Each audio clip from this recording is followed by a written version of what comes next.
Hello, my name's Ryan J, and I am free of my alcoholism and addiction.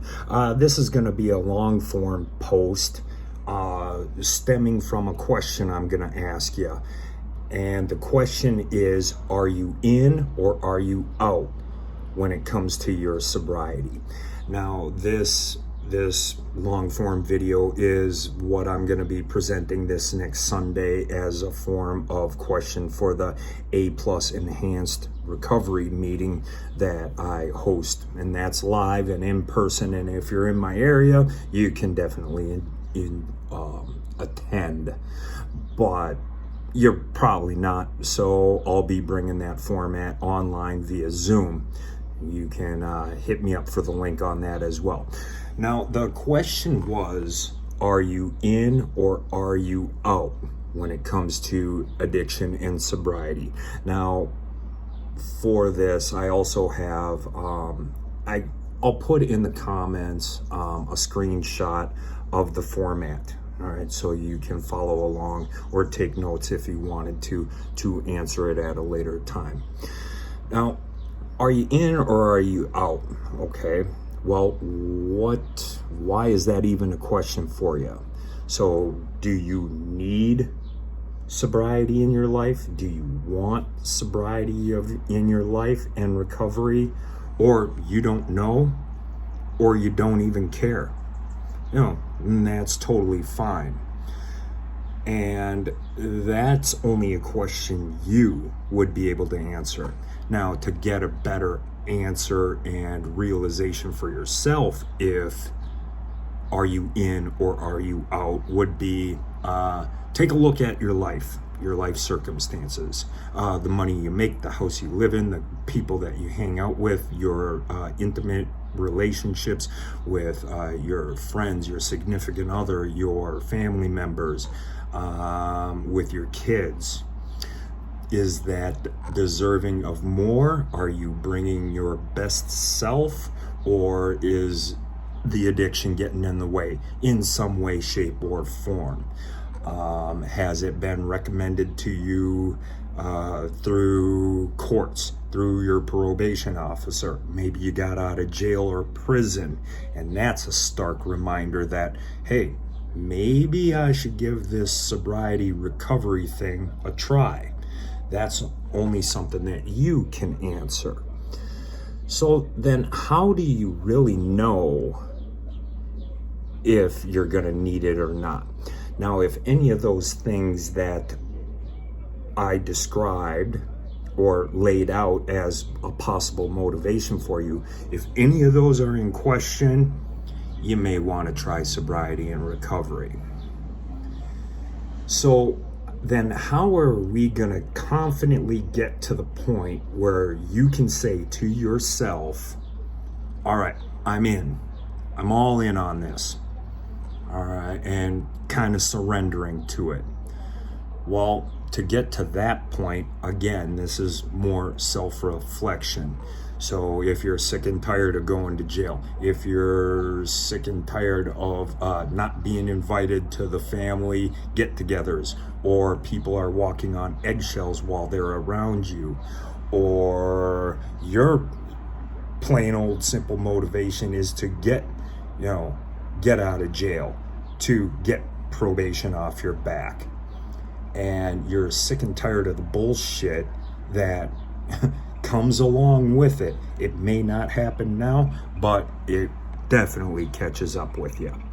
So if you can arrest it and get into recovery and sobriety before that, fantastic. That's a small win for you. But if it's just to bring a sense of peace and fulfillment into your life and you're ready to make changes, then, maybe you are ready to say, yeah, I'm all in. All right. Now, if you're all in on sobriety, there's a saying that goes around, and I don't like this saying because it's kind of cliche, but it is so important, actually, and it does make sense. There's only one thing you have to change, in sobriety and recovery, and that is everything. So you're going to have to change your association. You're going to have to change your habits. You're going to have to change your, quite possibly your job. Associations, meaning friends. Now, you can't change like blood relatives, but boundaries are going to be had in that type of situation. Boundaries for yourself and boundaries for them.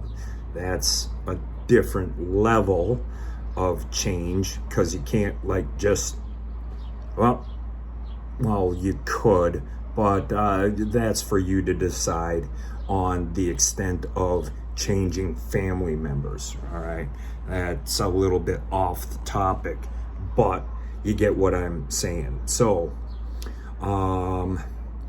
changing everything, that involves being uncomfortable. Being uncomfortable is going to take you time and effort. So, and I'm not saying uncomfortable as in the climbing Mount Kilimanjaro difficult and overcoming obstacles and that type of change.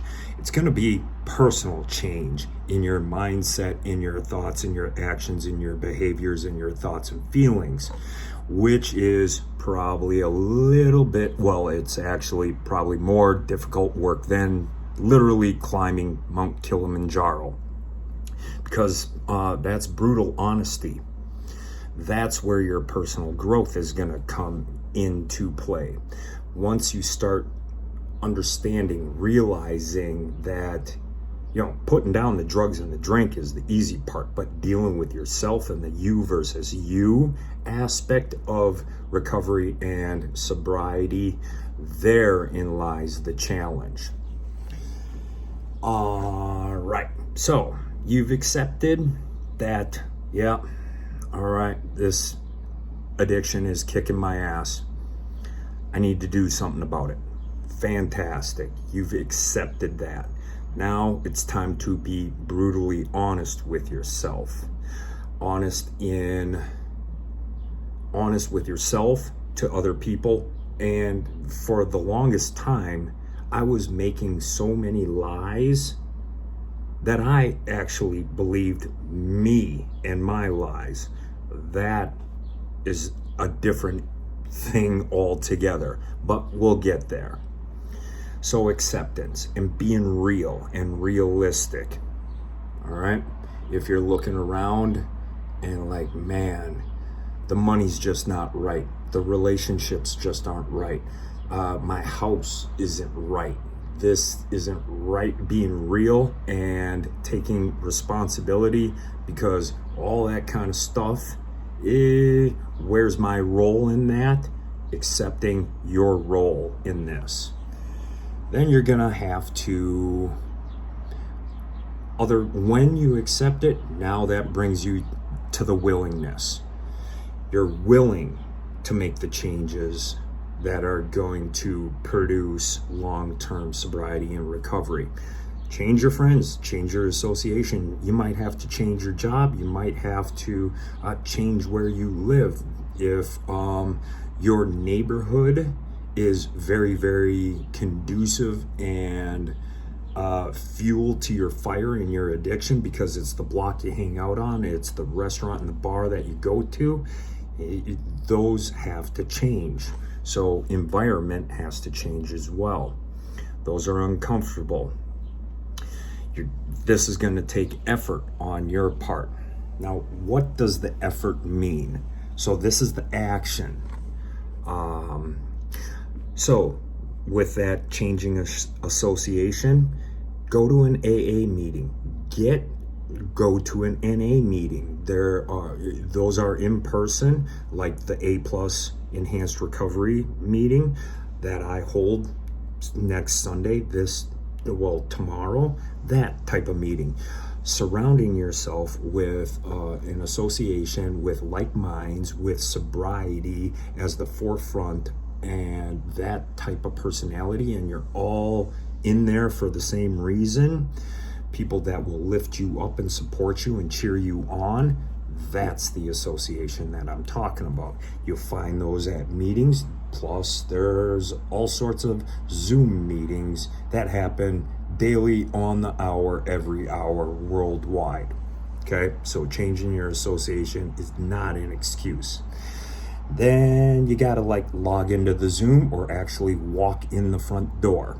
All right, so participate, go there. It's gonna be uncomfortable, but lo and behold, if it's your first time, you're gonna be welcomed with open arms and embraced, because more often than not, the newcomer and the new guy is the most important person in the room. So, yeah, you can be worried and scared and afraid and kind of nervous. Of course you're gonna be, but, if you gotta change everything, well, gotta do this. When you're there, ask questions, all right? Because this is all gonna be new to you. So you don't know what you don't know. So just like in school or just like at your job, the first day you were on the job, you were like, hey, where's the bathroom? Can you point me to the bathroom? Be like that and ask what you may think is a stupid or silly question. There are no silly questions. This is actually a serious thing, because sobriety and recovery saves lives. So it's not taken lightly, right? Ask questions. You don't know? You don't know. So ask away. A good person to do that with is, this might be a little bit scary, is getting yourself a sponsor. So in the NA meetings, in the AA meetings, there's usually a part in the meeting where there's raise your hand if you're willing to be a sponsor. That's your cue to look around the room and find out who raised their hand.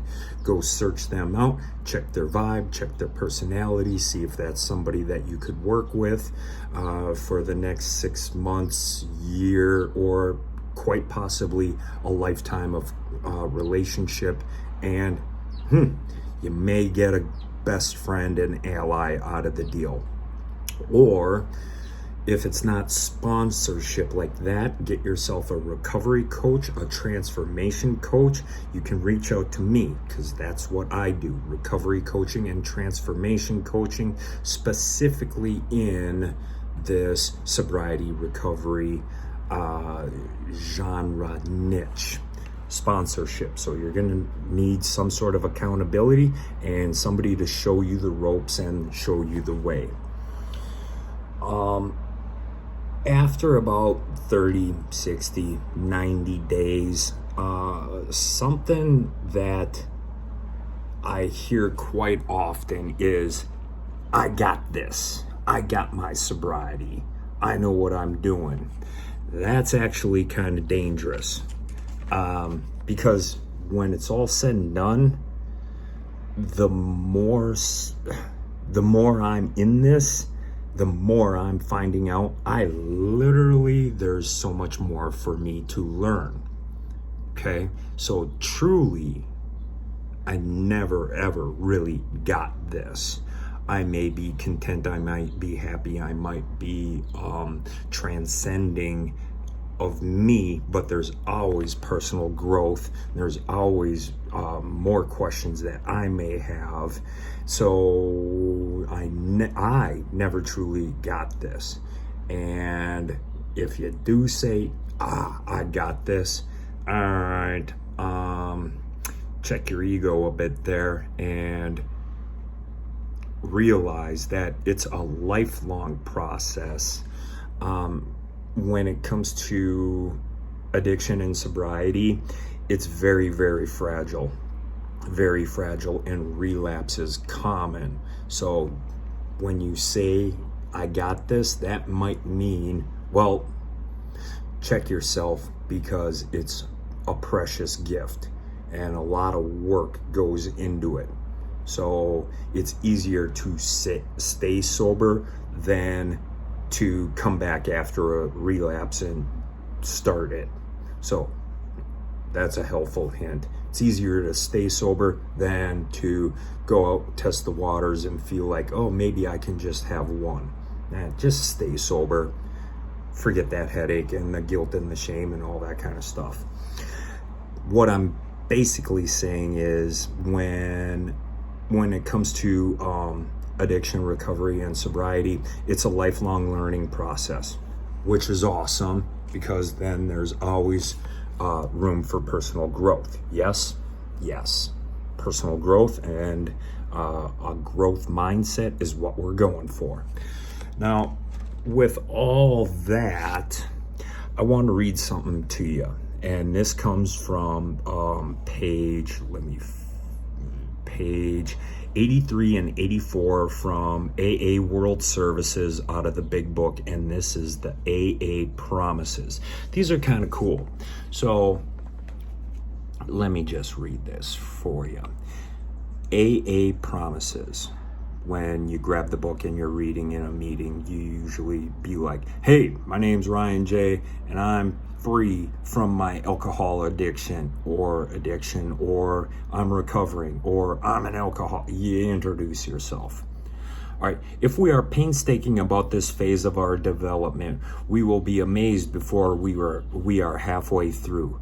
We are going to know a new level of freedom and happiness. We will not regret the past nor wish to shut the door on it. We will comprehend the word serenity, and we will know peace. No matter how far down the scale we have gone, we will see how our experience can benefit others. That feeling of uselessness and self-pity will disappear. We will lose interest in selfish things and gain interest in our fellows. Self-seeking will slip away. Our whole attitude and outlook upon life will change. Fear of people and of economic insecurity will leave us. We will intuitively know how to handle situations which baffled us. We will suddenly realize that God is doing for us what we could not do for ourselves. Are these extravagant promises? We think not. They are being fulfilled among us, sometimes quickly, sometimes slowly. They will always materialize if we work for them. That's directly from the AA Big Book, page 83 and 84. I hope that question for you, are you in or are you out? And the content that I delivered today was beneficial for you. If you know of anybody that is suffering from current in active addiction or drug use, alcoholism, and needs some words of encouragement, please forward this video to them. Also, with the Massive Life-Changing Value channel, I do have a separate private Facebook group for recovery, sobriety, motivation, posted daily lives, and it's a cool group and cool vibe for motivation, information, and a supportive community which provides significance and belonging. Hope this was helpful for you. And remember, stay in your lane and handle your business. Bye-bye now.